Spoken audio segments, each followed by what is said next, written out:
रूस ने यूक्रेन के F-16 फाइटर जेट को मार गिराया। इस हमले की धमक यूरोप से लेकर अमेरिका तक सुनाई दे रही है।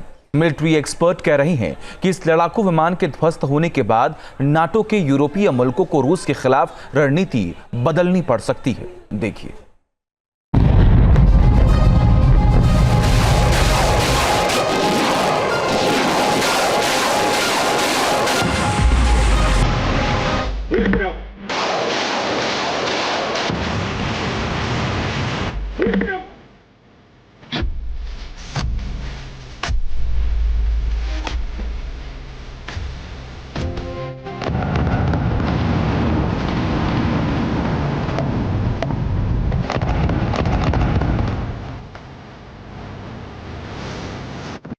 रूस का सबसे बड़ा बदला, नाटो को दहशत में डाला।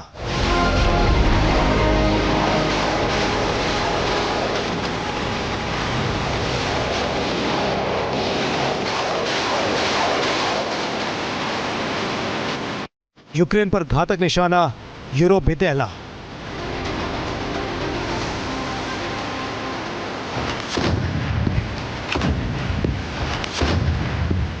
अमेरिका तक गूंज, जंग का मोड़ देगा रुख।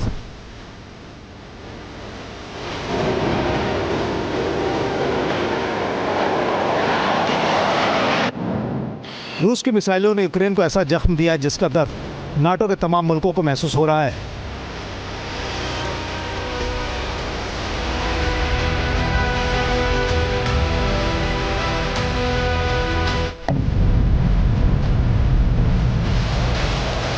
यूरोप ने जिस तरह फाइटर जेट के जरिए यूक्रेन को एयर पावर से लैस किया था, रूस ने उसे तबाह करने का सिलसिला शुरू कर दिया है।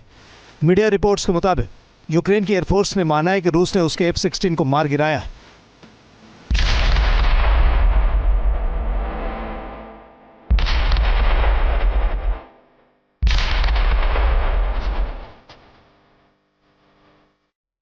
और इस हमले में 26 साल के पायलट पाब्लो इवानोव की मौत हो गई है। रूस की तरफ से F-16 को शॉट डाउन करना नाटो के यूरोपीय मुल्कों के लिए एक बड़ी वार्निंग की तरह है।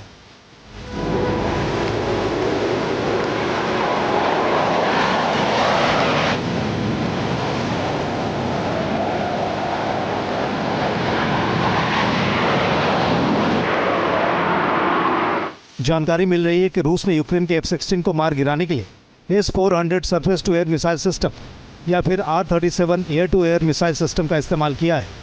इस हमले ने पूरे यूरोप में हड़कंप मचा दिया है।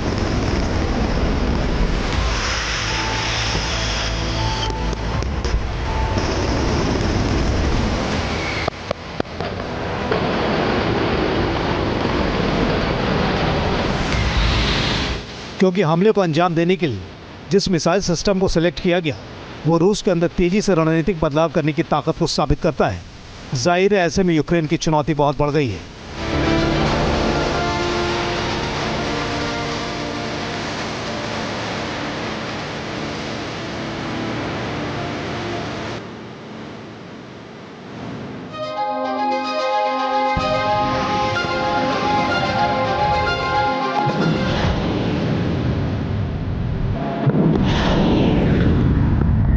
रूस के रक्षा मंत्रालय ने दावा किया है कि यूक्रेनी फाइटर जेट को सतह से हवा में मार करने वाली मिसाइल से निशाना बनाया गया है।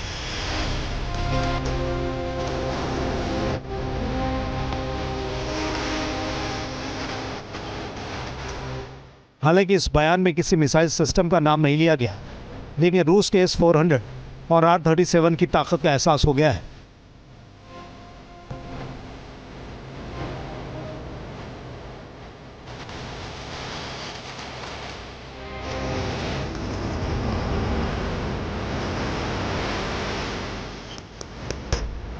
S-400 रूस के डिफेंस नेटवर्क का एक अहम हिस्सा है।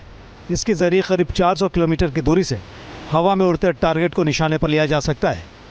इसे दुनिया के सबसे ताकतवर surface to air missile system में शामिल किया जाता है। ऐसा ही R-37 air to air missile system भी है, जो करीब 300 किलोमीटर की दूरी से टारगेट को तबाह कर सकता है। यूक्रेन की मिलिट्री ने कहा है कि F-16 फाइटर जेट की तरफ 3 मिसाइलों से हमला बोला गया था।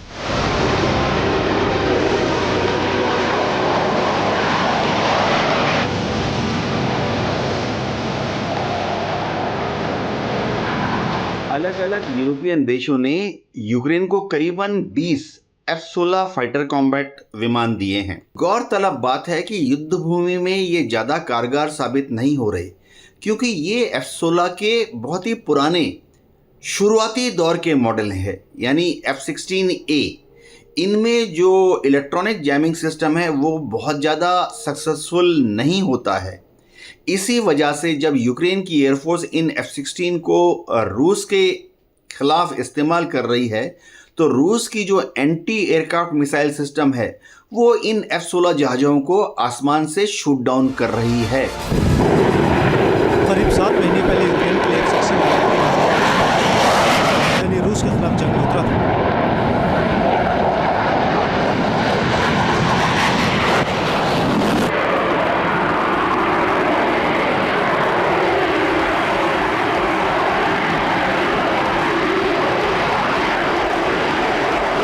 उसके बाद से ये फाइटर जेट लगातार उड़ाने भर रहा है और माना जा रहा है कि बेहद कुशलता से F-16 रूस के एयर डिफेंस की जासूसी भी कर रहा है।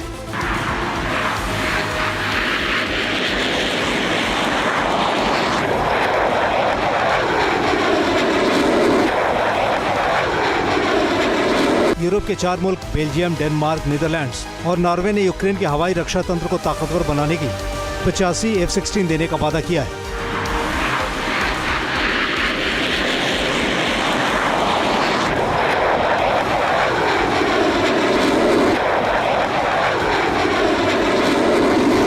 इनमें से 16 F-16 यूक्रेन के एरियल अटैक बेड़े का हिस्सा बन चुके हैं, लेकिन रूस ने जिस तरह से एक यूक्रेनी F-16 को ध्वस्त किया है, खतरे का दायरा यूरोप तक पहुंच गया है। इसीलिए यूरोप को भी रणनीति बदलनी पड़ रही है।